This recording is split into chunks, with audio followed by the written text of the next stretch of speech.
माहवार magazine, हमसरी Hyderabad. शुमारो December 2021। Editorial, चेहरा न निज़ाम तब्दील करण जो वक्त अची वियो आहे।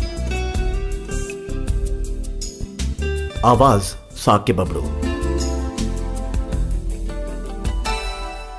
20 ऐं 21 नवंबर 2021 ते लाहौर आवारी होटल में आसमा जहांगीर फाउंडेशन ऐं सुप्रीम कोर्ट बार एसोसिएशन जे गॾियल सहकार सां हिक गैर मामूली कॉन्फ्रेंस थी गुज़री, छो त उन में पाकिस्तान जे अॻूणे वज़ीर आज़म नवाज़ शरीफ़ बि ख़िताब कयो, जेको हींअर मुल्क खां ॿाहिरि आहे, जंहिं ते हुकूमत सख़्त कावड़ियल आहे। पाकिस्तान में 74 सालनि खां हिक तवील अरसे ताईं मार्शल लॉ जो सायो रहियो आहे ऐं जेतिरो बि वक़्तु जमहूरी हुकूमतूं आयूं आहिनि, उहे हुकूमतूं कंट्रोल्ड जमहूरियत खे मुंहुं ॾींदियूं रहियूं आहिनि।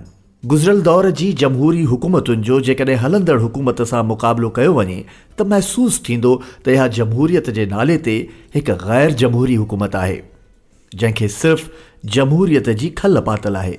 बाक़ी उन हुकूमत में जमहूरी क़दरुनि जी जहिड़ी रीत पामाली थी रही आहे, उन जो मिसाल तारीख़ में नथो मिले। अहिड़े वक़्त में जिथे पार्लियामेंट पंहिंजी वुक़त विञाए चुकी आहे, सेनेट जी का बि हैसियत न रही हुजे, अदलिया तां अवाम जो बेसाह खॼी चुको हुजे ऐं नैब जहिड़ा इदारा सियासी इंतकाम जे टॉर्चर सेल जो कमु करे रहिया हुजनि, इस्टेब्लिशमेंट ते अदलिया सुवाल उथारींदी हुजे, जिते हुक्मरान रोज़ वाइदा करे फिरी वञनि, कूड़ ॻाल्हाइनि, सरकारी एराज़ियुनि ते कब्ज़नि में हुक्मरान तबिके जा अमलदार मुलविस हुजनि ऐं अवाम महांगाई ऐं हुकूमती लातालुकीअ सबबि हैरान परेशान हुजे, उते हिन कॉन्फ्रेंस जो मुनक़िद थियणु हिकु हैरत में विझंदड़ वाक़ियो थो लॻे, छो त आसमा जहांगीर पंहिंजी ज़िंदगीअ में कमज़ोर ऐं जबर जो शिकार थियल तबिके जो आवाज़ बणिजी रही ऐं हिन जहान मां वञण खां पोइ संदसि नाले ते थींदड़ कॉन्फ्रेंस में बि साॻियो आवाज़ ॿुधण में आयो।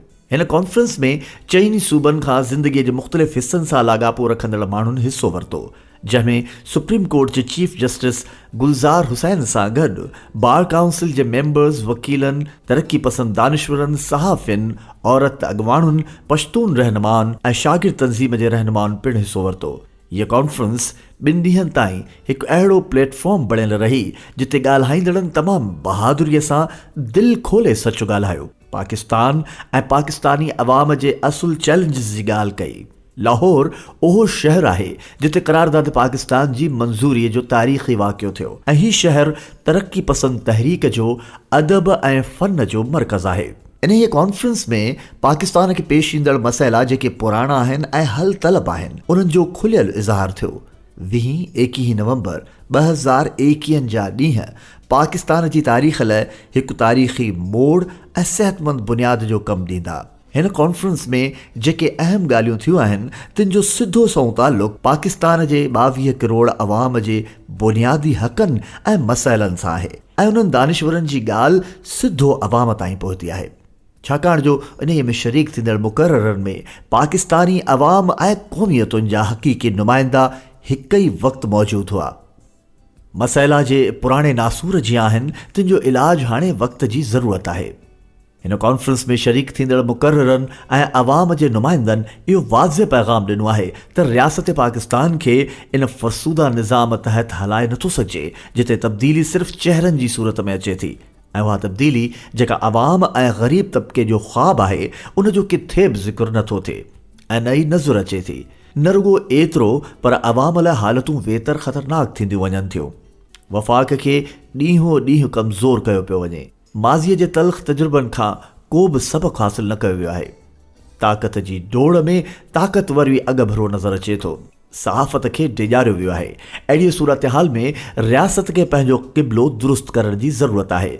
हथरादू निज़ाम आणे उन खे जमहूरी निज़ाम तौरु हलाइण वारो तजुर्बो नाकाम थी चुको आहे।